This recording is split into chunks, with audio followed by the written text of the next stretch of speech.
Alors aujourd'hui je vais vous parler d'un sujet un tout petit peu différent mais qui pourrait grandement vous intéresser. Ce sont les émaux de Briare. Je ne sais pas si vous connaissez, moi j'avais eu l'occasion de découvrir l'existence de ces émaux par le biais d'un blog. Bon, je ne l'ai pas là en tête mais je vous le mettrai en barre d'infos. Et en fait, c'est quoi les émaux de Briare? Et ben en fait c'est ça, je vais vous faire un petit... Voilà, donc en fait c'est de la mosaïque. Et on a plein de formes, donc on va avoir donc des carrés, on va avoir des rectos, des hexagonaux, des ronds. Et en fait, aux émaux de Briare, on a aussi des boutons et des perles. Alors en fait, c'est quoi Briare? C'est une petite ville qui se situe à 1 heure de Montargis dans le sud, ou dans le sud d'Orléans aussi. Et en fait, il y a une manufacture là-bas de mosaïque qui existe depuis plus d'1 siècle. Donc à la base c'était une très grande manufacture d'émaux, les émaux de Briare, et en fait c'était connu mondialement et ça s'exportait dans pas mal de pays. Il y avait plus de 100 salariés et puis l'usine, en fait il y avait moins de demandes parce que c'était un peu moins à la mode les émaux, puis il y avait de plus en plus de concurrence. Donc finalement l'usine, le nombre de salariés a baissé et aujourd'hui, si je dis pas de bêtises, je crois qu'il y a une vingtaine de salariés. Je vous rectifierai si c'est pas ça parce que je sais que je l'avais noté et j'ai un doute. Et donc du coup il y a en fait juste derrière l'usine, donc qui existe toujours, il y a aussi un musée qui était fermé ce jour-là. Nous c'était le samedi ou dimanche. C'était le samedi et dimanche en fait qu'on y était, donc il était fermé. Peut-être parce qu'on était arrivé trop tard. Bon, à vérifier sur le site de la ville. Et en fait derrière il y a une décharge mais immense d'émaux. Donc en fait c'est un parterre d'émaux qui en fait c'est tous les blancs qui remontent à la surface. Pourquoi? Je sais pas trop, je pense que c'est parce que les gens quand ils fouillent ils préfèrent prendre les couleurs et donc les blancs remontent un peu naturellement par la force des choses. Ou peut-être qu'il y a une autre explication, je ne sais pas. Mais en tous les cas il y a vraiment beaucoup d'émaux et du coup on a commencé à aller les chercher pour avoir nos pépites. Donc pourquoi je les ramasse alors qu'ils les jettent? En fait c'est parce que les émaux qui sont dans la décharge correspondent pas à leurs critères de qualité pour l'usine. Par contre pour nous, vu qu'on n'est pas connaisseurs, en fait on voit pas les défauts. Alors certains il y a quand même des défauts qui sont flagrants, qui sont cassés, qui sont pas colorés sur tout l'émail ou voilà, mais en fait il y en a énormément où on trouve des émaux complètement parfaits. Je vous ferai des petites photos en, comment dire, en zoom et franchement on trouve de choses magnifiques quoi. Donc du coup, qu'est-ce que je voulais vous dire? La période pour y aller. Donc nous on y allait en janvier ou février. C'était une très mauvaise idée parce qu'en fait il gelait et du coup il faisait quoi, peut-être je sais pas 5-10 degrés. Et on a eu vraiment froid, on ne pouvait pas s'asseoir sur le sol pour creuser parce que sinon avec l'humidité du gel on se mouillait. Donc c'était un peu compliqué, c'était pas forcément le mieux. Après le bon côté c'est qu'il n'y avait personne et qu'on était quand même super tranquille. Mais l'autre mauvais côté c'est qu'en fait il faut quand même creuser pour faire ressortir parce que bon j'exagère quand je dis la montagne elle est énorme mais le parterre d'émaux c'est une prairie d'émaux quoi. En fait j'ai dit montagne tout à l'heure parce qu'on a croisé des habitants et sur le blog on parlait aussi de montagne. C'est parce que dans les années, il y a peut-être 20-30 ans, même pas, parce qu'on a croisé une personne qui avait 50 ans et qui nous disait qu'il y a 20 ans, enfin quand il était petit, il montait dessus et il risquait de se casser la gueule en fait et que c'était super dangereux parce qu'on pouvait s'asphyxier, non, mourir pas asphyxié, mourir enseveli en fait sous les émaux. Donc là ça ne peut pas arriver. Là c'est plus une grosse prairie d'émaux, mais on peut toujours en trouver énormément. Du coup c'est quelque chose qui existe depuis des années et j'ai pas trouvé des masses d'informations sur internet. Un peu, mais bon pas tant que ça. Donc du coup je voulais vous dire la période pour y aller, donc certainement pas en plein hiver. Après en été peut-être qu'il y a trop de monde et peut-être que c'est aussi désagréable, je sais pas. Ensuite pour le matériel nécessaire, alors nous on avait lu qu'il fallait amener comment ça s'appelle, un caddie. Bon, en fait, on pense pas que c'est nécessaire parce qu'on a trimballé le caddie, parce que c'est un peu en haut d'une, pas forêt, parce que c'est très petit, il y a peut-être 100 mètres à travers les arbres et tout ça, mais c'est en côte. Et donc, pas très pratique le caddie, surtout qu'on n'a pas non plus, je crois qu'on est arrivé chacune à 10 kg d'émaux, bon, ce qui est pas mal, hein, mais on peut les porter à la main sans avoir besoin d'un caddie. Donc un sac à dos, je pense que c'est très bien. Par contre, le matériel complètement indispensable, c'est la truelle pour creuser et aussi le râteau en fer, enfin quelque chose de bien dur, genre une pioche ou là-dessus vous pouvez un peu vous lâcher pour amener des outils, enfin ça suffit, hein, mais bon après il faut voir lequel vous préférez.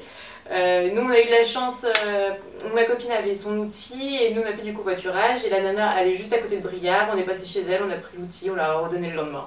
Donc c'était plutôt pas mal.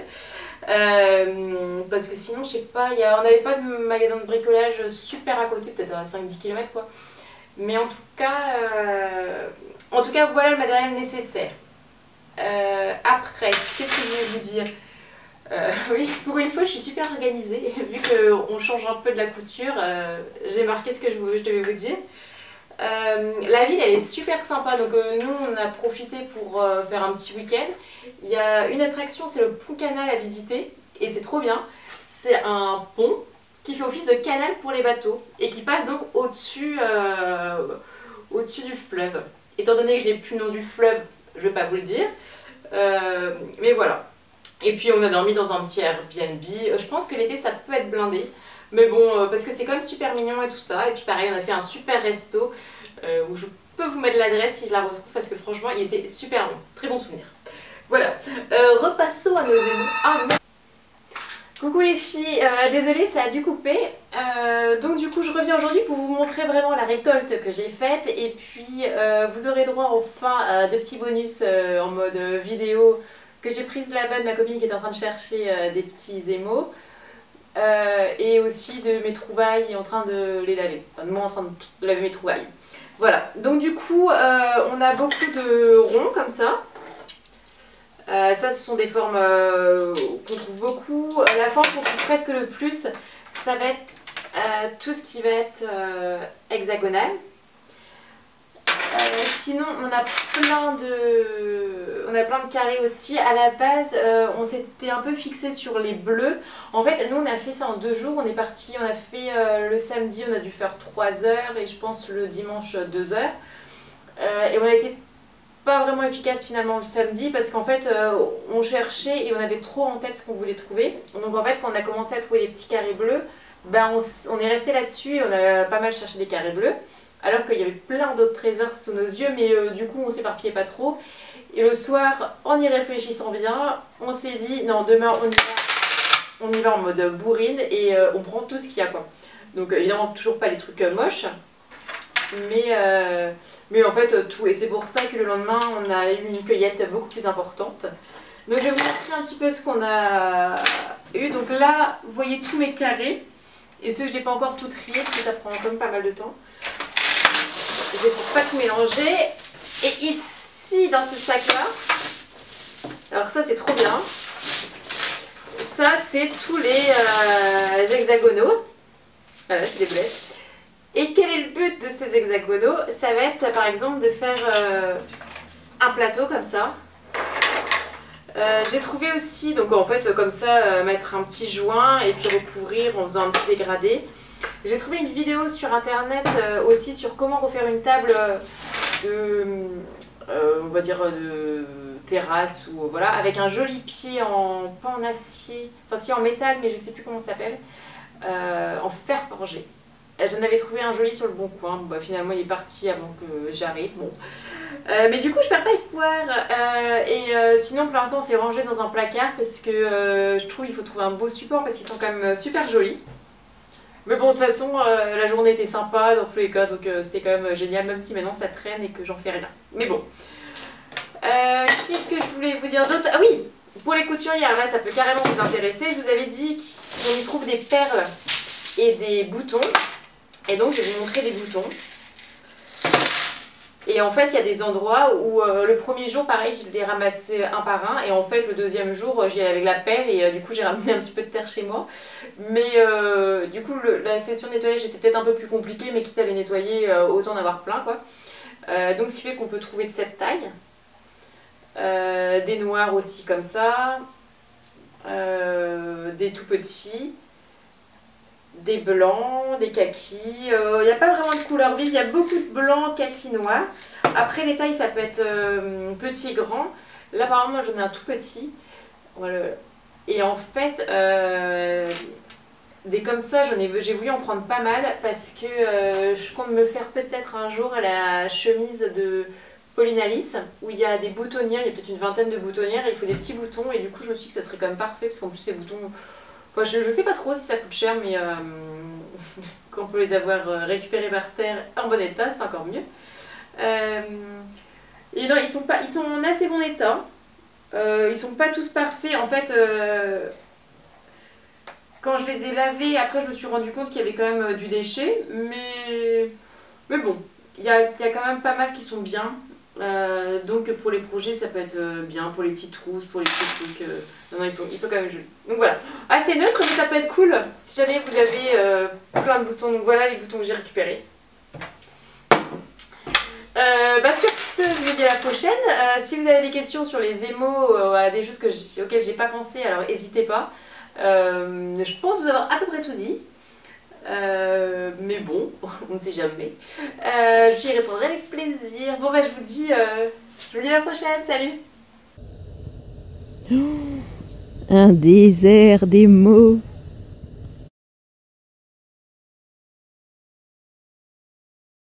Ouais, c'est des gros trucs là.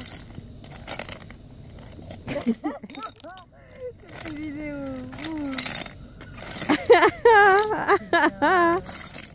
Un coup de binex. Oh, en plus, tu sors, oui, sinon, Carole, je sais vraiment pas. Mais arrête! Quoi? Non, j'ai vu que mon caddie allait te reverser.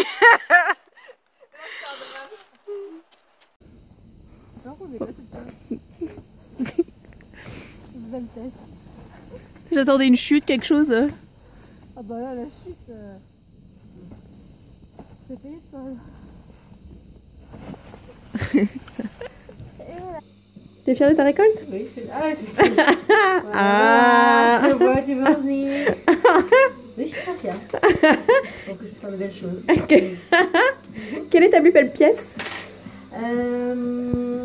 Les petites mouchetées là, j'aime bien. Après, Tu vois? Comme si on voyait quelque chose dans cette grotte. Un peu. Il y en a tellement là. Non, attends, si celle-là j'aime bien aussi. C'est vraiment émail. Tu vois, le tacheté bleu. Ah ouais, j'aime beaucoup. C'est l'une des premières qu'on a vues. Tout à fait. Oh, celle-là, belle pièce. Non, bon, ça va, ça va. S'il te plaît. On a compris quoi. Ça, c'est le pont canal. Un canal qui passe au-dessus d'un pont. Non, c'est l'inverse.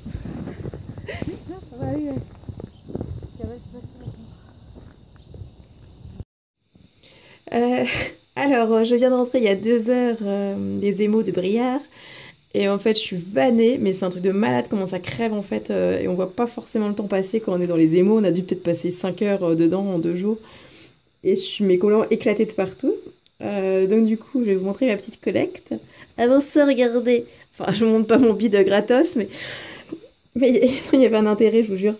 Bon, il y a mon pantalon. J'ai toujours pas eu le courage d'enlever ça. Il y a un collant.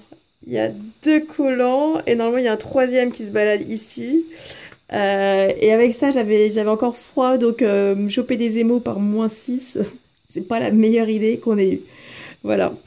Sinon, je vous montre... Hey, et sous la bouillasse, l'or. Voilà, alors voilà, oh là là, que c'est beau. Je vais essayer de vous en montrer des 2 couleurs quand même. Alors regardez par exemple ce petit bleu. Bon, ils sont pas du tout lavés là, et puis je vais sûrement boucher mon évier, mais c'est pas grave. Oh là là, et il y en a plein, ils sont tachetés, ils sont... Du coup, on s'est vachement concentré sur des émaux... octogonaux pour avoir en fait pour faire des dégradés que ça soit plus facile. Du coup, en idée, on a envie de faire ça sur des genre sur des plateaux ou sur des meubles ou sur un peu comme souvent il y a les tables en fer forgé qu'on voit en été. Voilà, donc faire un truc joli parce que franchement, ils sont méga beaux les émaux. Il y en avait énormément comme vous avez pu le voir. Donc je fais ma collecte et puis je vous montre ça après. Enfin, mon nettoyage plutôt.